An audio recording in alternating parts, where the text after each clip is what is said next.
Good morning, everyone, and welcome to the Moose Minute Project on a Thursday morning.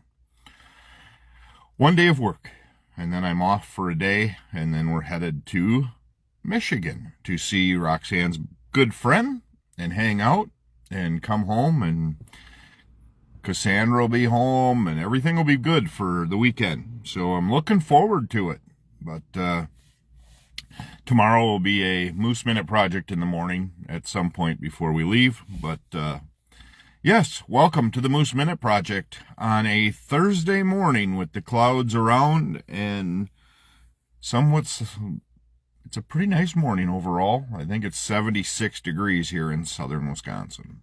So, the Moose Minute Project, titled Really. And really, I mean really.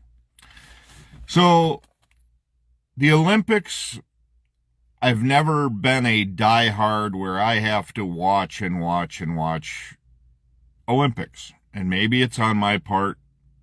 Maybe it's just that I find things like Michael Phelps, Ledecky, Simone Biles, those kind of things. I mean, if we go back to the Summer Games stuff, until they put bowling in the Olympics,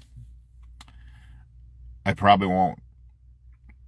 I still wouldn't watch it except for the events. That's just how it is.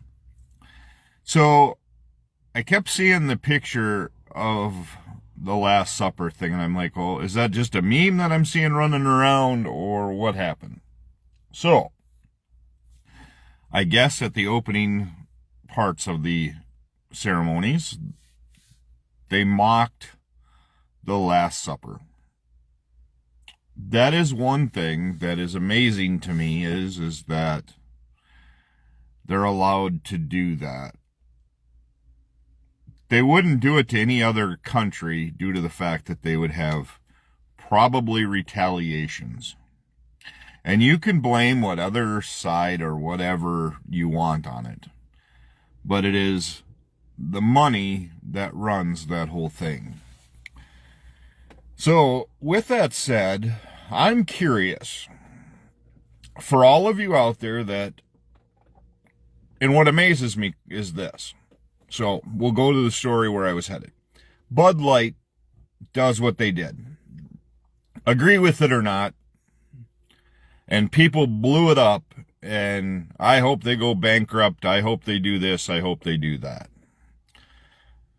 Quit buying it, don't do that. I just saw recently where Netflix now is under fire for donating to Kamala's campaign. Don't do that, don't buy Netflix, tell them to go to hell, tell them to blow up, whatever. So how many of you saw the opening? Because I didn't watch it. Like I said, I watched the 1500 swim the other day, and that actually was on my phone. So I wasn't per se watching any of the actual coverage itself. I watched a replay of it. But that's irrelevant. I'm still, I guess, watching that part of it, but I think some of those athletes deserve that. But how many of you just then said, oh my gosh, can you believe they did that? So we're going to now bar everything. I'm not going to watch it. I'm not going to do anything about it. I'm done. Period. Hope they go bankrupt. Do you have the same mentality as that? Or because it was the Lord's, it's a different realm than a person? That's just my theory on that is that I believe that Bud Light, it was easier to go, well, I'm just not comfortable with that scenario, so I'm going to ban Bud Light from my refrigerators. None of my friends going to be allowed to watch, to drink it. You don't dare bring that crap into my garage because of what Bud Light did. However, the biggest stage in the world, and they mock the Last Supper. Did you do the exact same reaction, or is it because it's the Olympics? We'll just let that slide. I have a tough time with anybody mocking the Last Supper. I have a tough time with that in general. So, I'm just curious.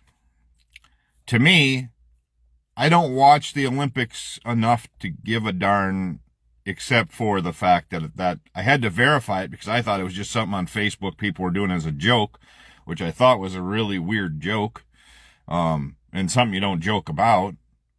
I just thought it was odd. And so I actually had to finally dig to it, which I didn't want to because I can't imagine somebody thought that that was a good idea in a meeting. And there had to have been meetings for what they were going to do. And everybody in that room thought it was okay. That's where this world is headed. That's where, as a world, we are headed, is that it was okay to do that. I guarantee you they wouldn't have done it to Buddha or anybody else. Guaranteed that they wouldn't and would not do it to any other country except the United States. And then probably that they could get away with it because the right will blame the left will blame the right, whatever we're going to do, name, call, harass, whatever. So, that's where my viewpoint is on that. My next viewpoint is on Donald Trump and his statement yesterday about Kamala Harris. He did not know until a couple of years ago she was black and blah, blah, blah. I'm not even getting why, and this has nothing to do with what, per se, the way he was trying to say it is I have now seen the other party try to discredit her via sleeping her way to the top or now her race. Again, nobody telling me the true cons, and the true pros of why she will be better than the next person, or the true pros and cons of J.D. Vance and Trump, except for he's fighting for us, or he's an American. She's an American. Please. And then to say that she wasn't voted. I am so middle ground right now. I hate voting for either side.